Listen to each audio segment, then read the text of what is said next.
a Guayaquil. Signo de preguntas. Bueno, bien, entonces tenemos dos ya. Tenemos el para qué y tenemos el cómo. ¿Hay alguna otra cosa más?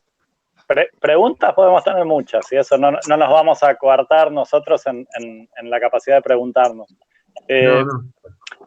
¿Quién determina esto que decían ustedes? O sea, ¿quién determina la importancia de que el hecho de que San Martín haya cruzado los Andes? De hecho, San Martín cruzó los Andes varias veces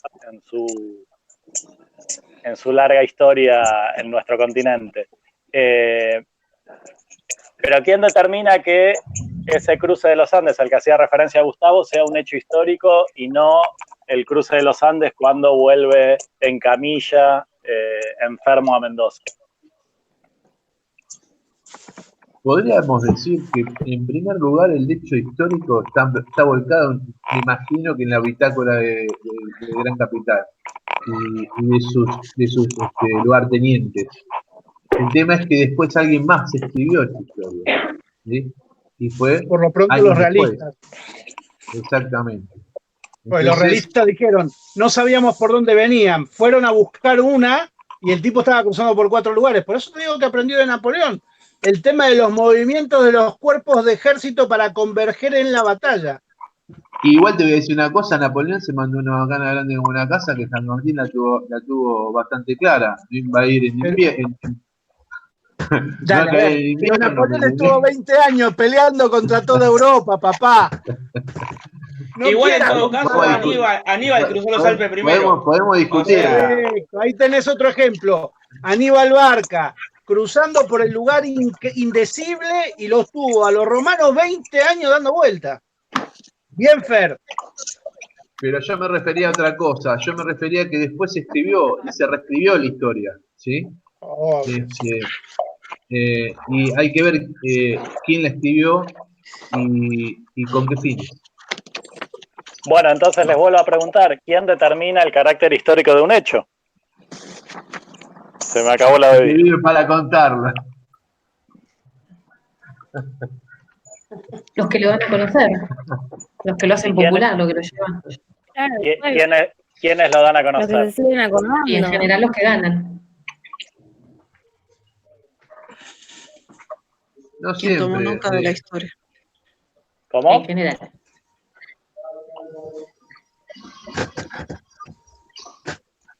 En general sí, el que gana es el que escribe la historia.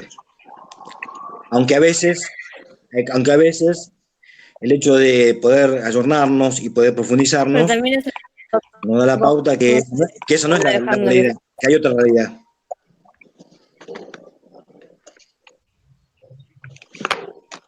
¿Están todos de acuerdo? Casi totalmente. O todos de acuerdo, todas y todos, perdón. El que determina el carácter histórico de un hecho no es el que gana la historia, sino el que escribe. Y generalmente los que escriben son los historiadores, ¿sí? O sea, los que van a recuperar para la historia distintos hechos son ustedes. Y se dedican, además de la docencia, a la investigación, ¿sí? Puede ser que ustedes saquen a la luz algún suceso que a raíz de alguna investigación que lleven adelante le den el carácter de hecho histórico a determinado acontecimiento que hasta ese momento podía permanecer no sé si ignorado, pero menospreciado, tenido como una cosa de segunda, digamos.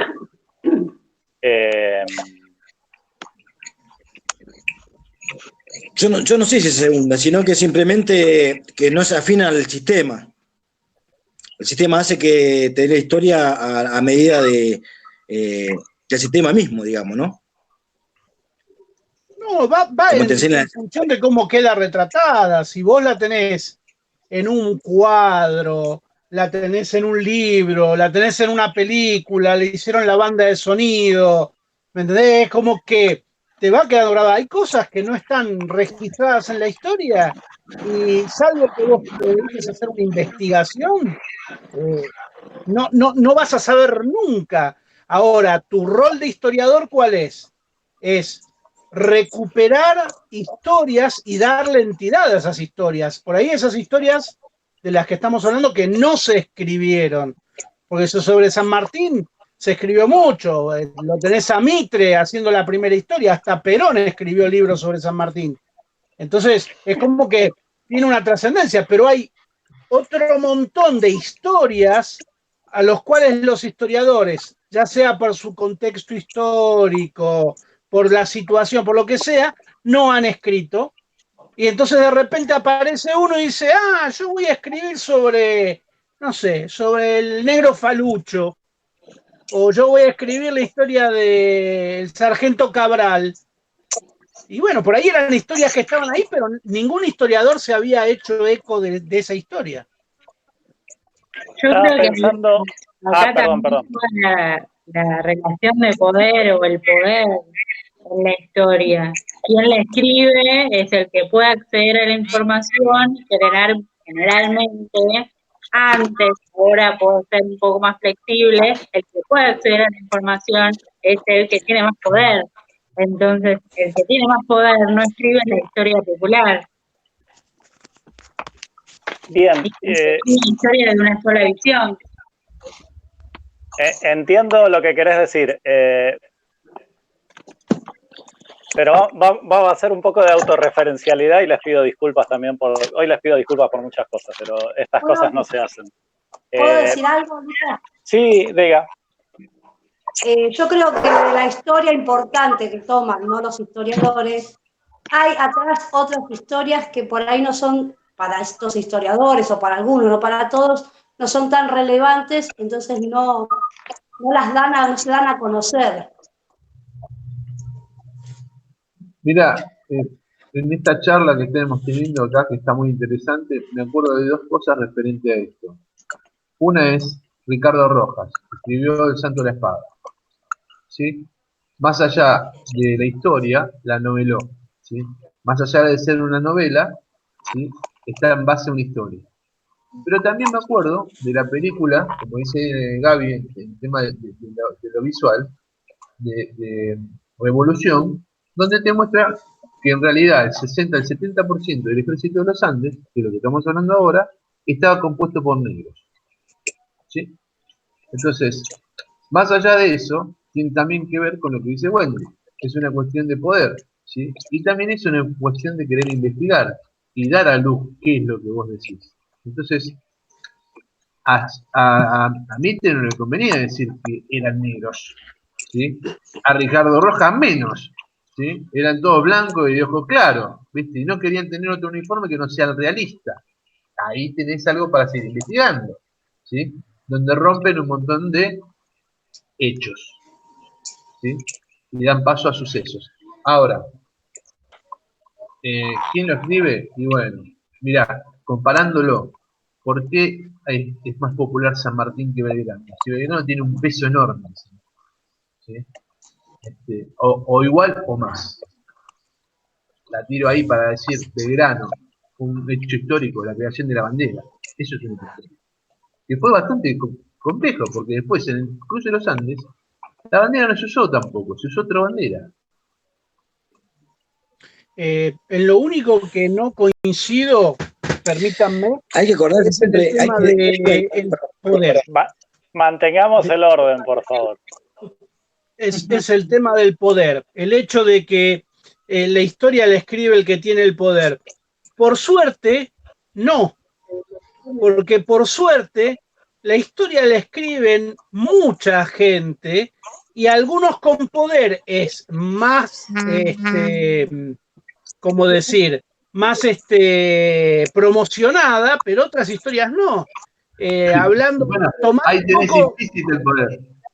Claro, pero no, el tema es que hay La historia poderes no la va a querer publicar nadie, pero la historia que escribió Bartolomé Mitre, ¿sí?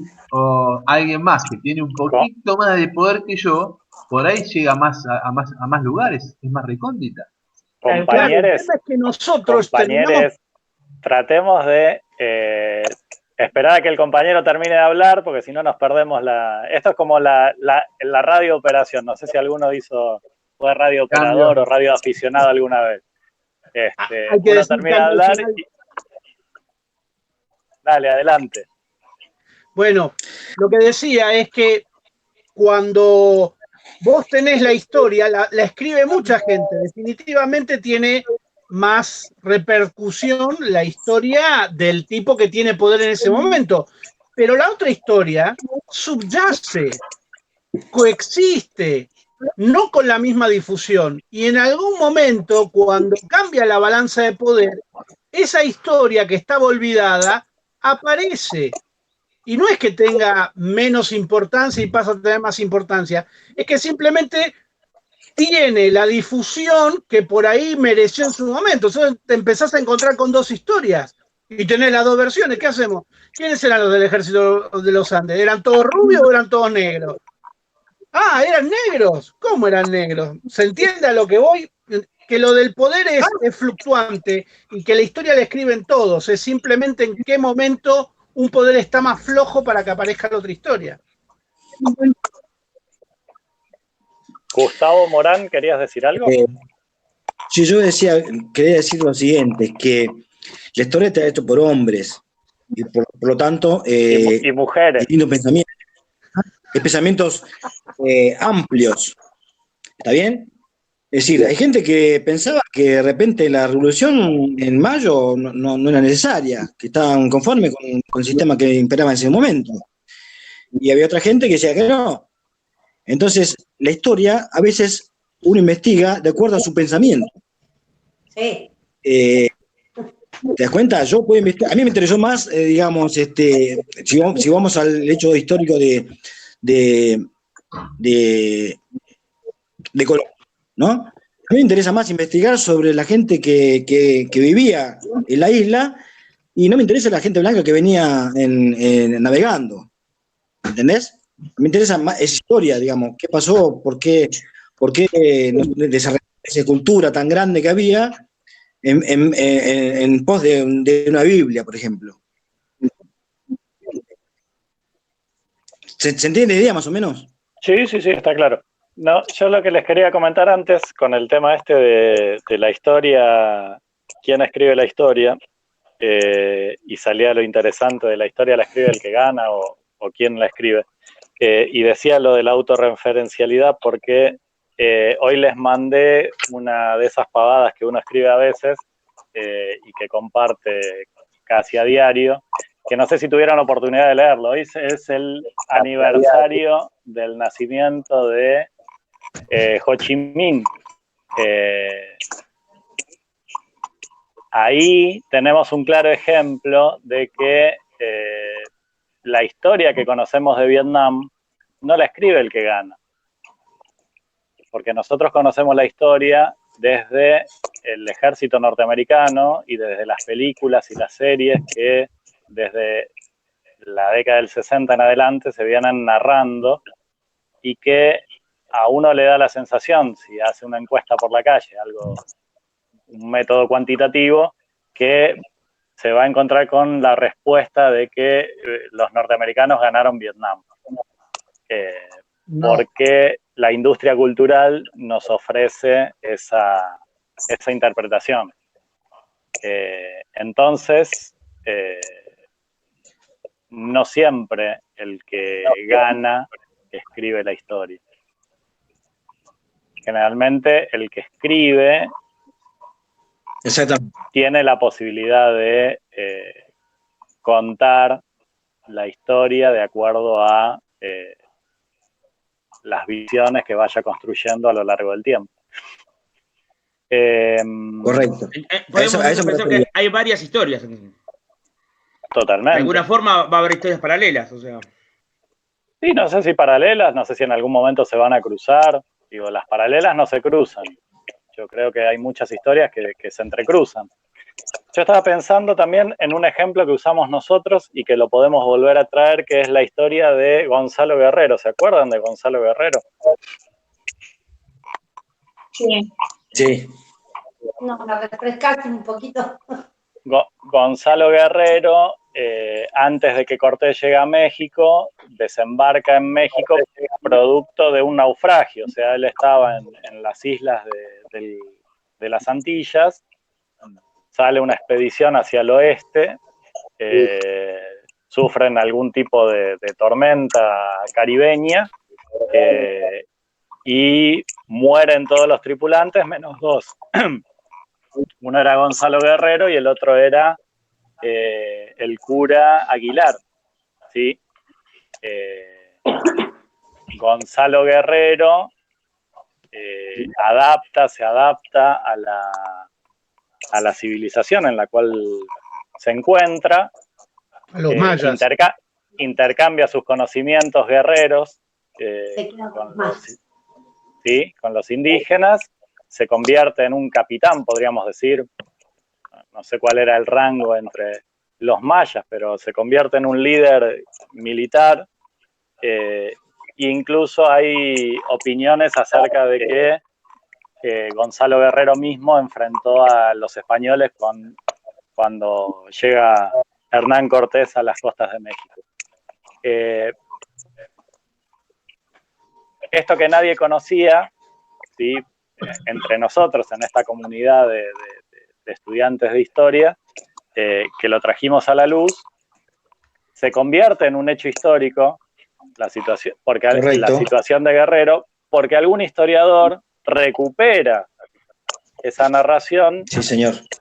¿Y por qué es un hecho histórico? Porque no es la primera vez que un español combate contra otros españoles, ¿sí? Pero este caso es particular porque se da en un contexto, en un momento, en un ámbito particular, pero aparte porque hay alguien que recupera esa historia y la saca a la luz, ¿sí? Nosotros la conocemos, y no porque no haya sido narrada, porque las fuentes, y con esto también nos metemos en el tema de la fuente y la fuente documental, son los mismos españoles durante la conquista los que narran esta historia de Guerrero, quizás hasta de una manera peyorativa, ¿no? Porque dicen, bueno, mírenlo, que tiene como dice, el rostro marcado, capaz que se hizo algún tatuaje, no sabemos, tiene las orejas perforadas porque se había hecho se había aplicado los adornos que usaban los mayas en aquella época, quizás el labio también, quizás otras partes de su cuerpo, ¿no? Como una parte de integrarse. Y eso, el español, el cronista que da cuenta de eso, lo anota como una curiosidad. Ahora lo recupera, nosotros lo tomamos del libro de Todorov, acerca de la conquista, el problema de la conquista en América, y analizamos otro contexto para Gonzalo Guerrero. Y entendemos que es un proceso en el cual se daba no una asimilación, sino una integración cultural. Si uno tuviera que pensar en esto que nos proponían hacia 1992, cuando fue el 5º centenario, ¿no? La unión de las culturas, ¿no? Que la cultura americana con la cultura europea se fusionaron y demás, y nos vendían ese cuento idílico. Bueno, quizás si hubiera habido más Gonzalo Guerrero, hubiera sido posible. El relato que pretendía España en ese momento era el de el intercambio cultural.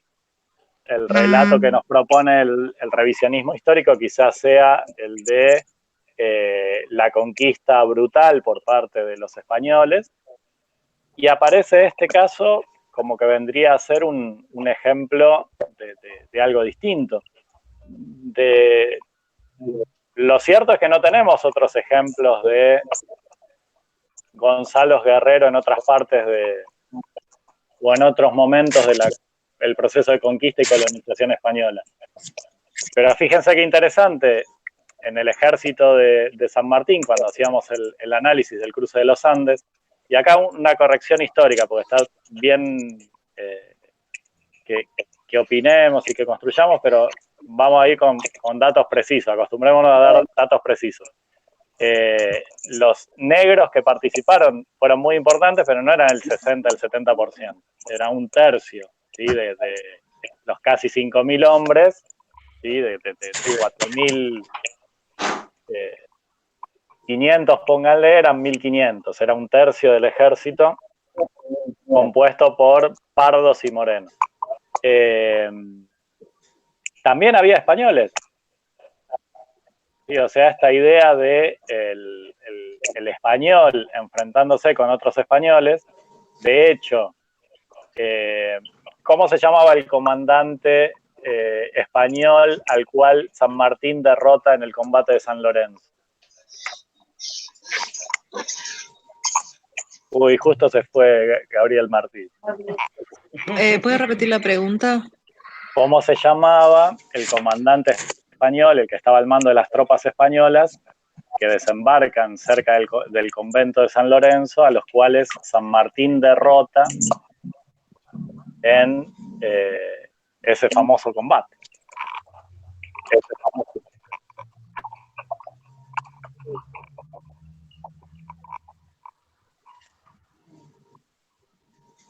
Si estuviéramos en otra circunstancia y en clase, yo les daría la materia aprobada si me responden con corrección.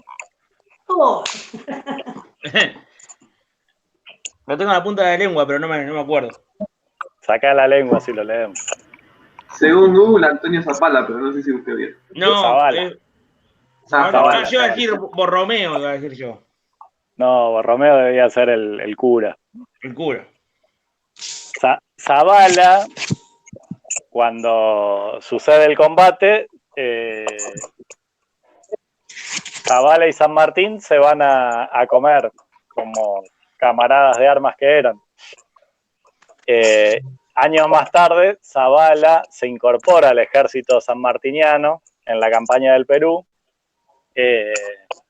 y va a combatir en las filas de San Martín. Por eso hay una calle que se llama Zavala en algún lugar de Belgrano, y donde nosotros tenemos la división de las calles, ¿no? Ahí están los militares sanmartinianos reivindicados por la historia oficial en la zona norte de la ciudad de Buenos Aires, ¿no?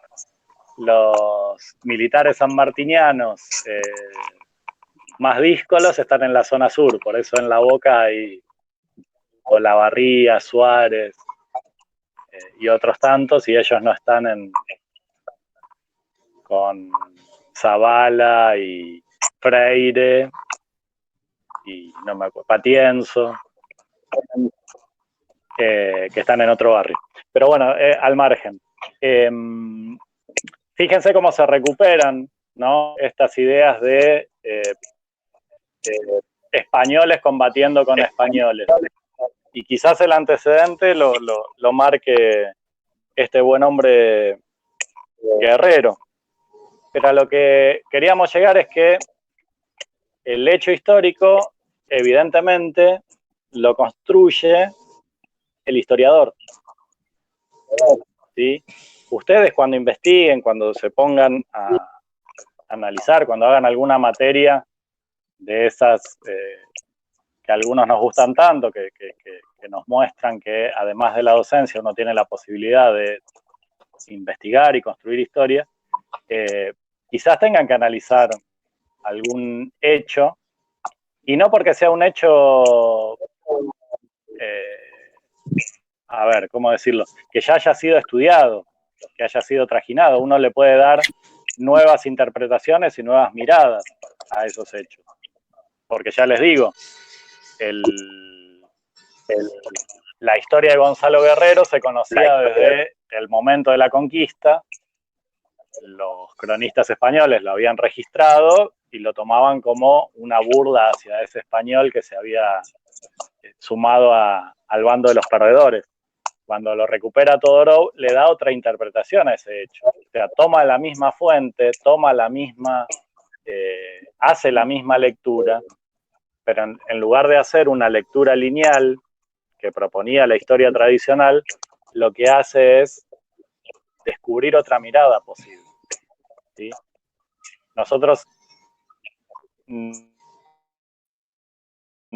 vamos a ponerlo en plural, a nosotros nos gusta la historia por eso, porque uno puede encontrarle a los mismos hechos que parecen trajinados nuevas interpretaciones posibles.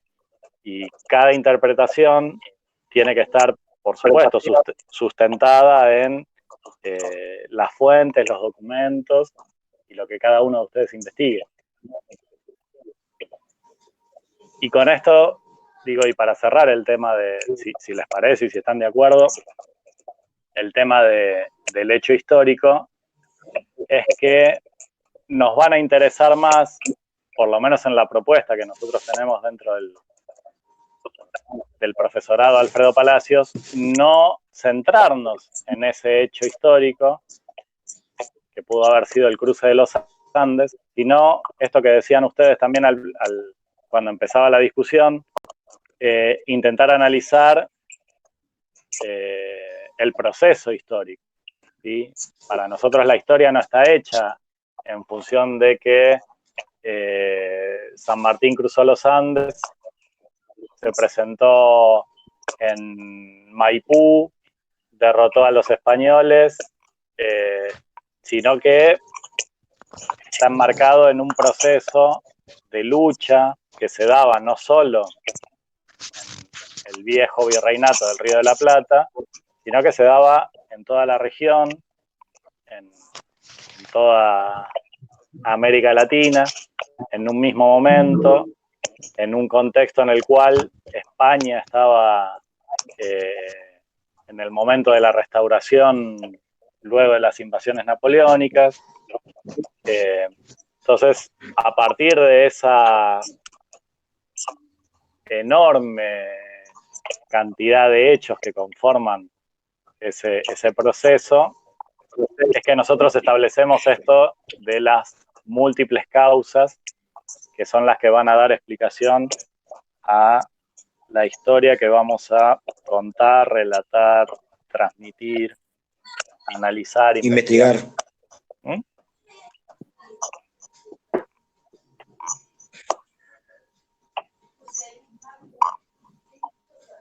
¿Vamos bien por acá? Sí. Bien. Perfecto. Yo me desconecté y tuve que usar otro sistema. Justo cuando te necesitábamos te desconectaste. Sí, es que justo empezaste con la parte que yo podía aportar, pero bueno. Hubieras aprobado la materia en este momento, lamentablemente perdiste la oportunidad. Bueno, tendré que seguir cursándola para beneplácito tuyo, que te gusta torturarme. Seguramente. Bueno, seguí participando. Sí, y ahora se me fue Gustavo Maceo. Maceo, ¿estás por ahí? Morán, yo. No, Morán sí, ya te veo, pero esta gente que se va sin despedirse. Bueno, estoy escuchando, así que no puedes quedar sin batería. Ajá. Claro, yo me quedé sin batería, tuve que subir a la oficina. Todo para decir que tenés oficina. ¿Qué cosa? No, en realidad es el estudio, porque no sé si te das cuenta que cambió la decoración. Bueno. Ahora es estudio. Bueno, cambiamos de oficina a estudio. Ya tiene otro. Es más académico. Estudio suena más académico. Acá te puedo mostrar al grosso, ¿ves? Nosotros somos pobres mortales que estamos en nuestras casas, cuarentenados. Y bueno, yo también estoy cuarentenado, pero acá está el grosso, ¿ves? Este es el grosso. Este es papá. Estudio. Tenés que pintarlo. No, al que tengo pintado es a este, que también es otro grosso. Ah, mirá vos.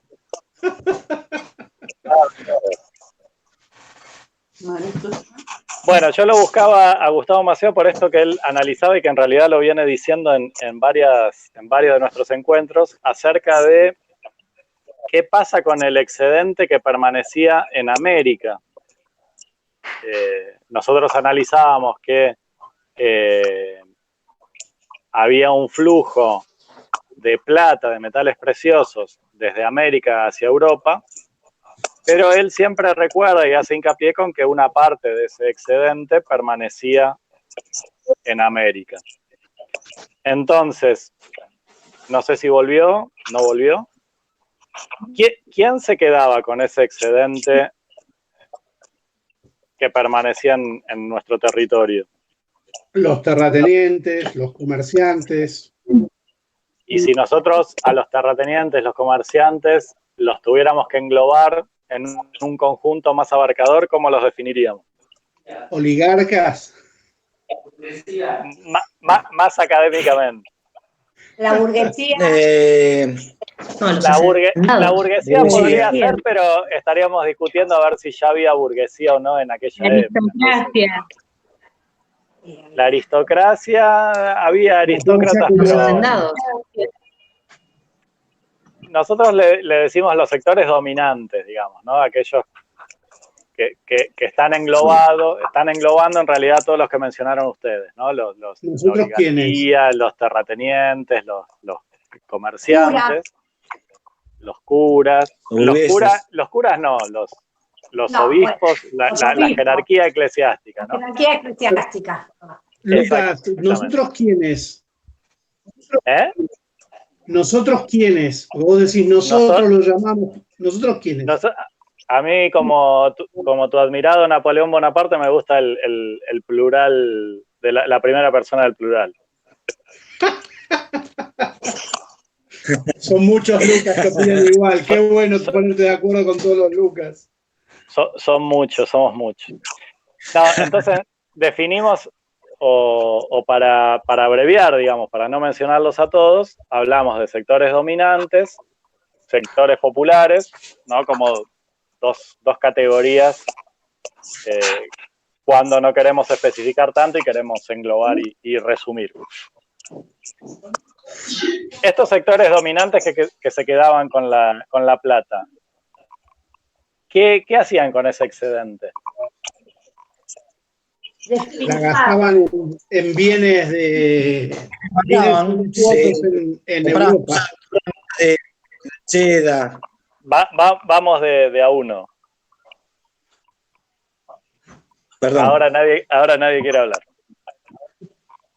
Despilfarraban dinero y no invertían en producción social. El lujo. Bien. Gastaban sus excedentes en bienes de prestigio comprados en Europa. Ahí va, eso es más académico, ¿ven? También se puede decir bienes suntuarios. Así vamos utilizando y nos vamos haciendo de los conceptos históricos. Los bienes suntuarios provenían de, como decían ustedes, de Europa. Sí. Entonces, de alguna manera, ese era un excedente que, por vía indirecta, volvía a Europa. Pero había una parte de ese excedente que seguía quedando en América. Y no porque los terratenientes, o los sectores dominantes, o los comerciantes, se lo quedaran abajo del colchón. ¿Me haces un Fernet? Yo también quiero.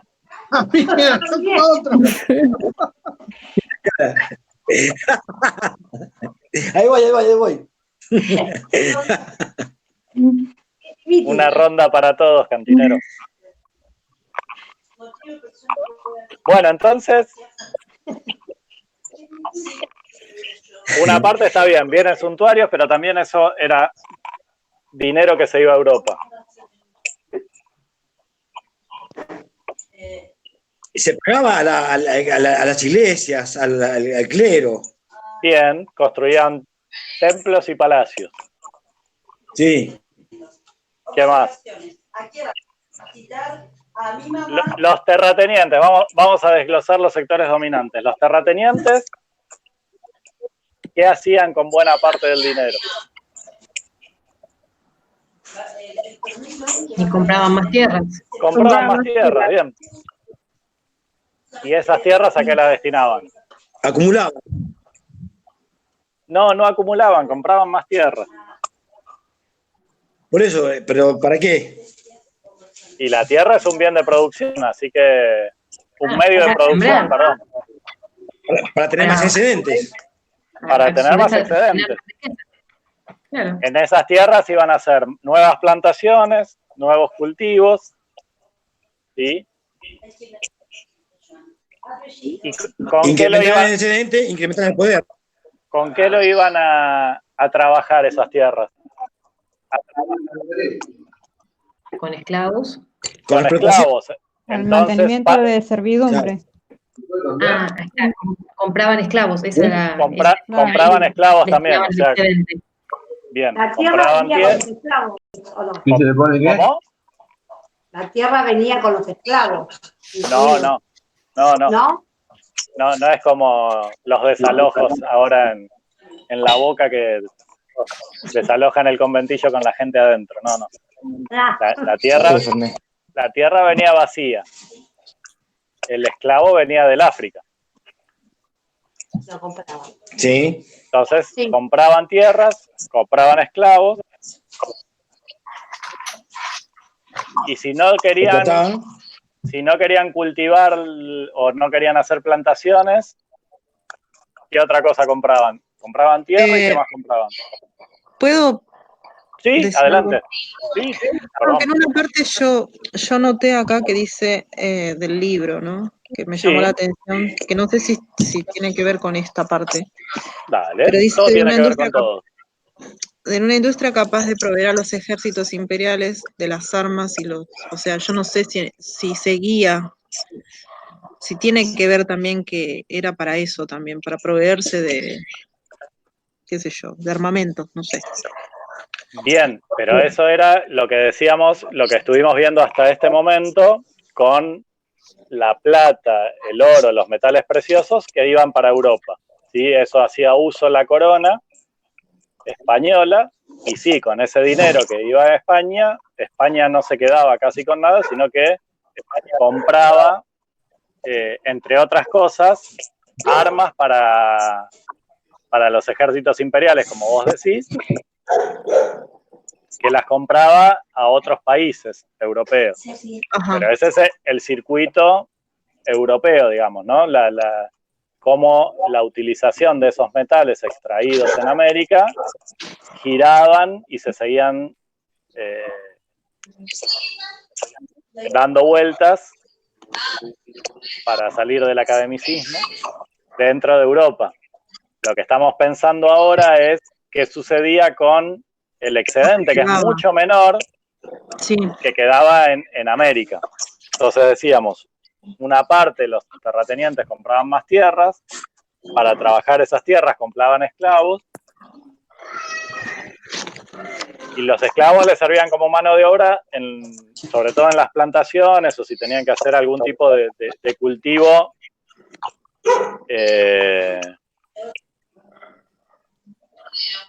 de cacao, azúcar, café, pero había otras producciones que se hacían a partir de la tierra que requerían que estos terratenientes compraran otras cosas también que no las estamos diciendo todavía.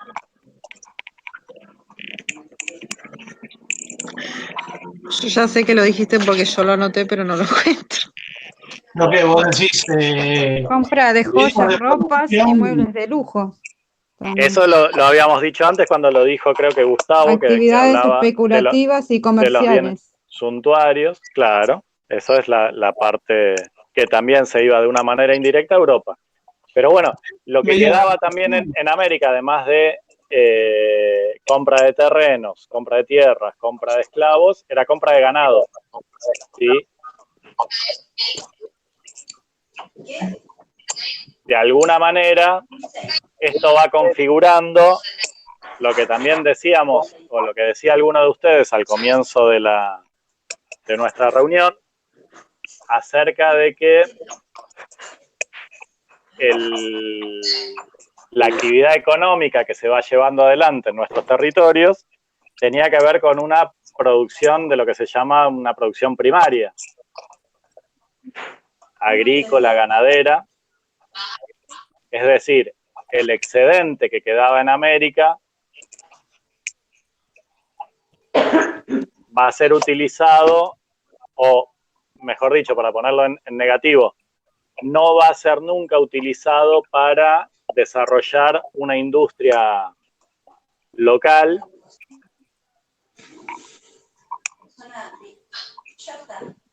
ni siquiera para abastecer un mercado interno. Correcto. Por eso se genera una desigualdad atroz y aparecen los mendigos, consecuencia de esa política. Sí, no sé si por eso aparecen los mendigos, pero la desigualdad más en general está dada en el punto de que desde el nacimiento, claro, desde el nacimiento o desde el origen de lo que podemos llamar América Latina, en ningún momento o en muy pocos momentos a lo largo de su historia, los sectores dominantes intentaron un desarrollo local productivo. En realidad productivo no, porque productivo también es lo otro, la agricultura, la ganadería también son producción, pero desarrollos que generaran industrias que pudieran tener la capacidad de generar en algún momento empleo. No, para el beneficio propio de ellos. O sea.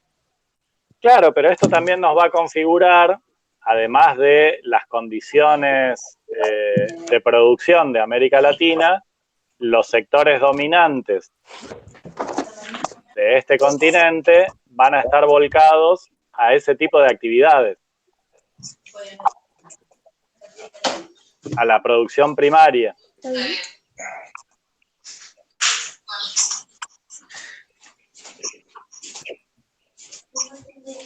Obviamente. Claro, en ese contexto. Sí, escucho. Sí. No, decime. Decía que en ese contexto histórico era así. Quizás en otro momento histórico tendría que ser de otra manera para sentirse más dominantes.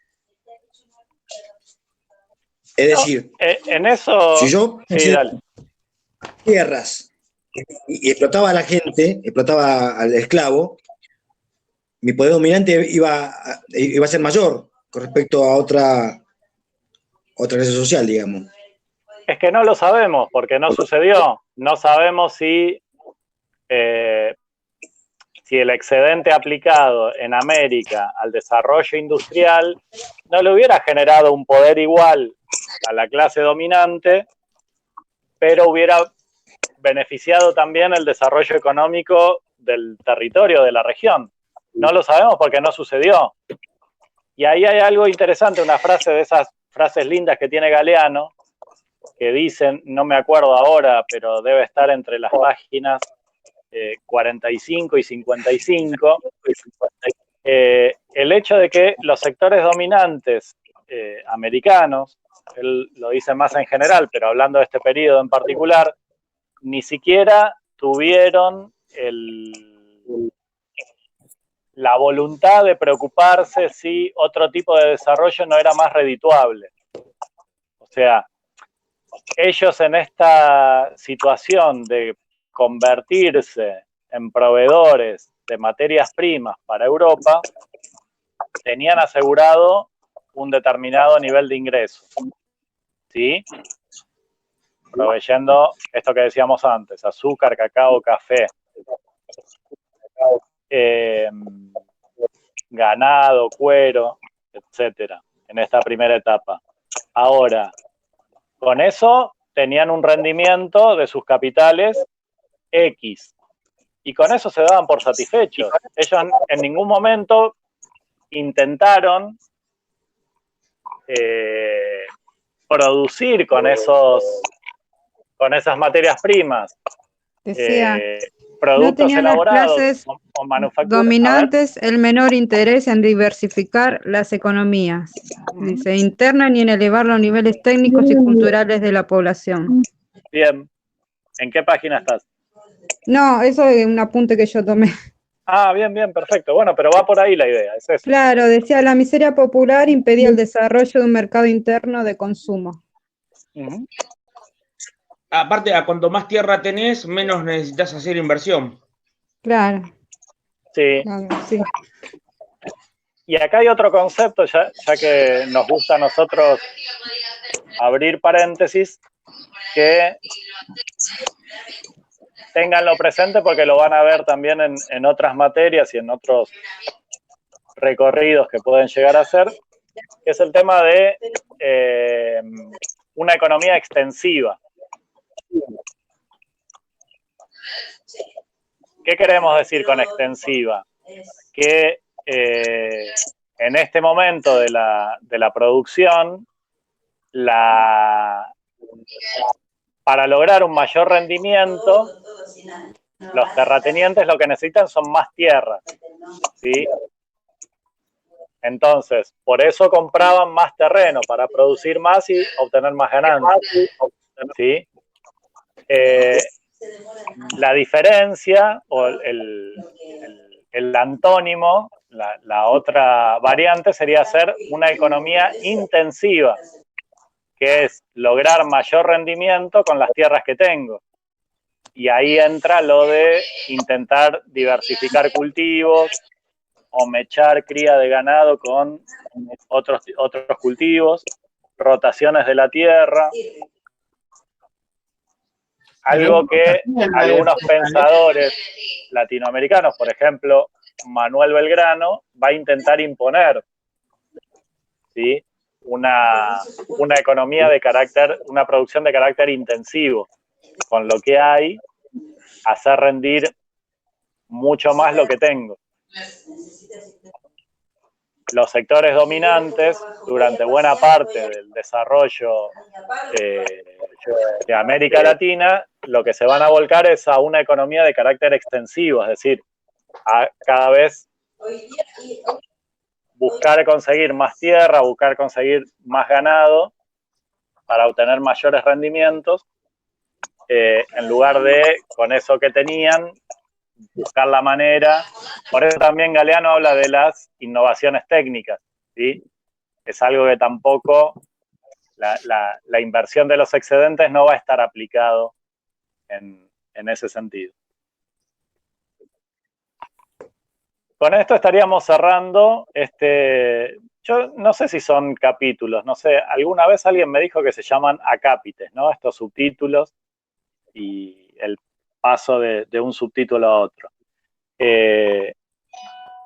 Acerca de esto de las funciones del jinete y el caballo. Tendríamos que pasar a las ruinas de Potosí y el ciclo de la plata. Simplemente para tirar un esbozo general del acápite y meternos sí la semana que viene. Es interesante lo que plantea el autor en este punto, como para pensar y para ver qué opinan ustedes, ¿no? Él dice algo así como que las regiones más subdesarrolladas actualmente en América Latina son aquellas que en algún momento tuvieron un mayor vínculo con la metrópoli.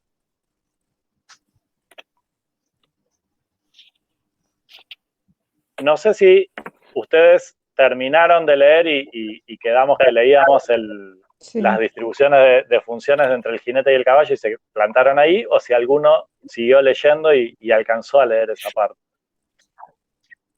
Sí.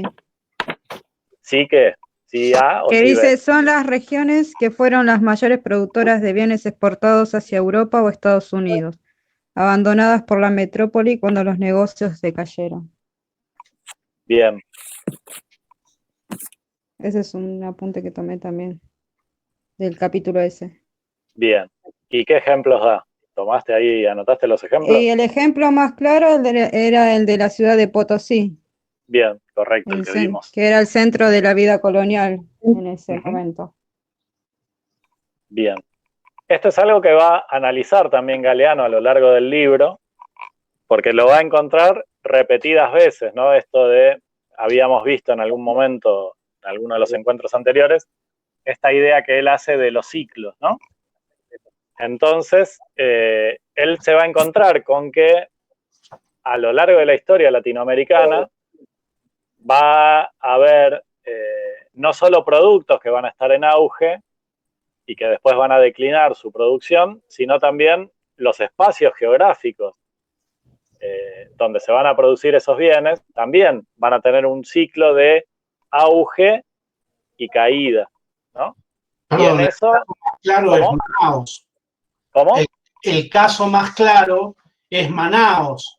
Manaos Sí, es una ciudad en el medio del Amazonas vamos, que Manaos. fue próspera con la explotación del caucho, y cuando se terminó la explotación del caucho, la ciudad quedó en ruinas, quedó semi-abandonada.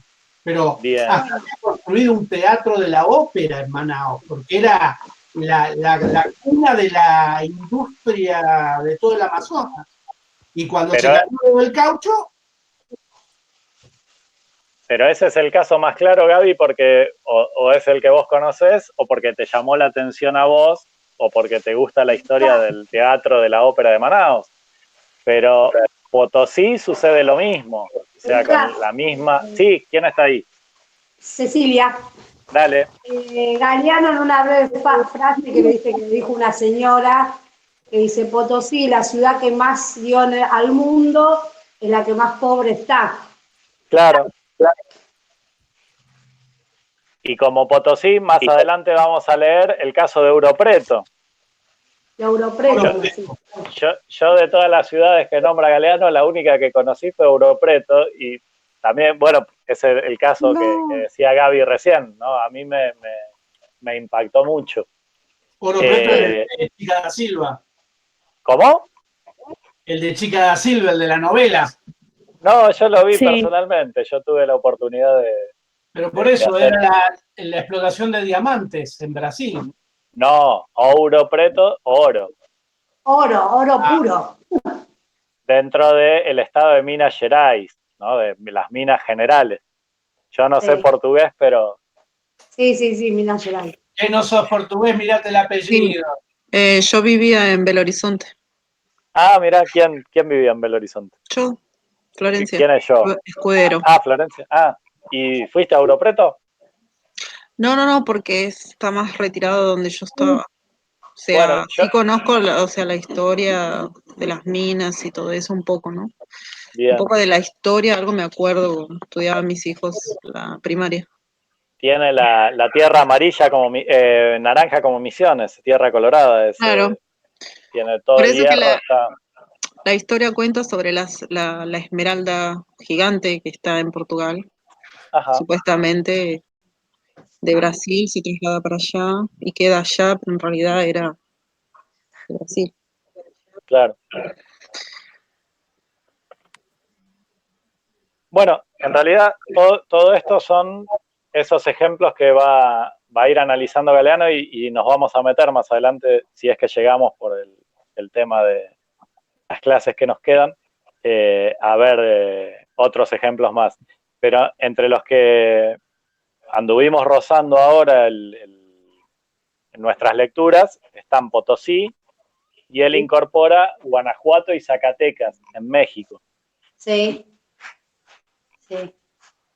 Zacatecas, no sé si alguno de ustedes... Esto es otra cosa que nos gusta a nosotros mucho, y ese nosotros vuelve a ser un yo.